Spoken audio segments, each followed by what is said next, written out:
Yes guys, ninang ang peg natin for today's video. Yes, nagninang si Queen Jess at ito nga, nang nalaman ko na magnininang ako, naggumawa ako guys ng bedsheets na pang gift para sa aking inaanak. Syempre, since bata pa ito, ang kinuha kong design ay pambata din. Babae ito guys si Sia Rain. So, ito guys, itong batang ito ay hindi na sa akin iba yung mga magulang neto tsaka yung lola niya. Kasi nung 18th birthday ng mami niya, which is Serena Jean, ay part ako ng Blue Bills. So, kaya kilala ko sila and neighbor din sila namin dito. So, gumawa ako ng one double bedsheet which is tinanong ko kasi yung lola nitong inaanak ko kung ano ang sukat ng bed nila at sinabi naman na double and sinamahan ko ng 3 punda at isang kumot. So, ayan, malinaw lang sa mata or ma-press ko sa mata ang kinuha kong design dahil bata pa ito guys. Mas maganda nga usually mga puti, ganyan, para nakikita talaga kung may langgam bang naglalakad. So, ito naman, malinaw naman siya. So, napaka-pastel naman ng kulay niya. Kaya if in case na may langgam, makikita agad. So, ayan, nagready ako ng Blue Bills dahil, ayan, gusto ko lang magpakimkim ng Blue Bills. Ayan, o, diba? Hindi naman yan guys, necessary. Tapos, ito yung ano ko, outfitan ko today. Ito guys is from Omartica. Minain ko ito guys, 180 pesos ata yun. Mas gusto ko sa kanilang nagmamay ng mga clothes kasi wala kang nakakaparehong clothes. Usually kasi minsan pag sa Shopee, para pareho yung damit. So, this is a pearl gold na bracelet. Ayan. And then, may gold ring. And then, the lucky ring. And this one is not a gold. Ang accessories lang siya. So, ayan siya guys. Ganyan siya. Yes, medyo chubby-chubby ako guys, pero hindi halata dito sa damit na to, no? Talagang babagayan lang ba, 'di ba? Ang bag ko may tissue, may water, kasi may kasama akong bata. May electric fan. Ako, para akong si Doraemon. Ayan, 'di ba? Pinakita ko may short ako dahil ang susunod na eksena ay nakamotor po kami ng anak ko. And yes, nakamotor kami at nag-drop off pa kami diyan guys sa Flash.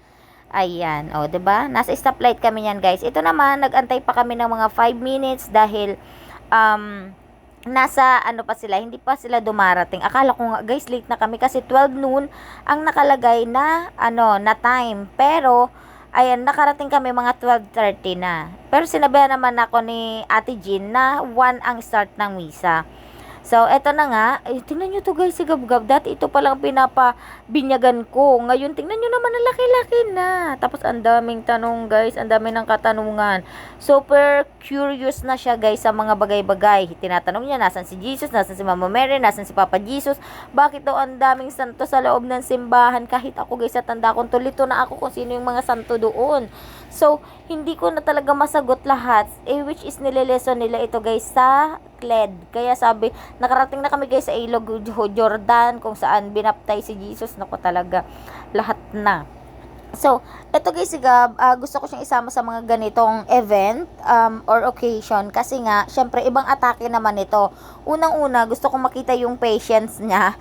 Kung kumusta yung patience niya, kasi 'di ba sa simbahan bawal magingay, talagang dapat maayos ka, 'di ba? Tapos dapat na mag-aantay ka talaga. So, eto na guys, lagyan ng cross yung bata sa noo, yung mga ninang, naku, inaantay pa na lumapit si Rina dyan sa kanila, hindi baga lumapit na, dahil naiinis na to si baby, o tingnan nyo, inaalis niya yung mga kamay na naghahawak sa kanya, sabi, ano ba yan? Sabi niya, ano ba yan? ayaw niyang hawakan siya, kasi naman, tingnan nyo yun, o, diba, may mga nasa dulo pa, kailangan lahat makakross sa kanya, nagagalit na siya, inaano niya na yung mami niya, diba? Sobrang botsog nito guys. Hindi ko alam kung ilang months na to si baby Sia. Pero sobrang botsog niya talaga. Oh, 'di ba? Inaalis niya, inahawi niya. Isa ka pa. Isa ka pa. Alisin mo yung kamay mo. 'Di ba ito guys? Oh, sobrang botsog. Naku, sobrang botsog. Ay, syempre ako naman, after kong i-cross, sabi ko, be, alcohol mo siya. Pati kamay ko guys, inalis. Nakita mo yan. And then, susunod na. Ito na nga ang iniintay ng lahat nga guys, ang pagbinyag. So, unang buhos pa lang, naku, makakapag-swimming pa nang wala sa oras si Baby Sia. Nakita nyo, nabuhos sa mukha niya. Nabigla siya. Parang, ano ba yan, Father? Gusto mo ba akong pag-swimmingin? Pupuin mo na lang ako dyan sa may ano mo, sa may planggana mo. Ayan, super cute. Mabuti nga hindi siya umiyak. Ayan. And then, super cute niya lang guys, and super taba. Naaalala ko nung ako guys nung bata pa. And yes, eto na, nandito na tayo sa exciting part. Sa kainan part. Sabi ni BBC, yes, welcome to the Christian world to me. Eto na guys, ang food area. Sa barangay lang namin to guys. So nabiyahe kami from the church. Wala man mga ano lang, mga 2 minutes ganon. Tapos ayan siya guys. Ayan yung mga souvenirs nila.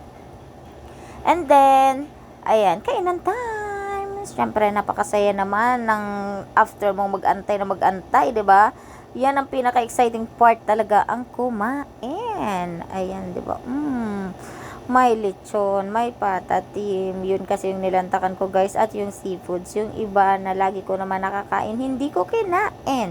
Si Gab-Gab, guys, ang kinain niya ay cupcakes. Ayan, ang sinasabi ko sa inyo, hindi mawawala ang lumpia, patatim at lechon. Hindi mawawala iyan. So, eto dito guys, sabi ni Father, lalagyan niya ng oil si Baby. Nagalit si Baby, binahingan niya si Father. Tingnan nyo guys, boom! Sabi ni Father, ang baho mo. Sabi ni Father. Sabi ni Sia, ang baho mo, Father. Buti sa'yo, bahingan ka. Tapos, eto na, happy family ang peg, di ba? Pag kayo pa lang tatlo, pag iisa pa lang ang anak nyo, sasabihin mo, suppose mo, just the three of us. O, di ba? Super ganda. Just the three of us. Ngiti-ngiti din si Father. Sabi ni Sia, yes, I am now a Christian. So cute, right? Eto guys, yung mga ninang at ninong. Ayan. Ako lang ata dyan guys ang matanda. Kasi lahat sila dyan magfe-friends. And mga dalaga at binata. Ayan. So, bye! Salamat sa pag-invite sa akin.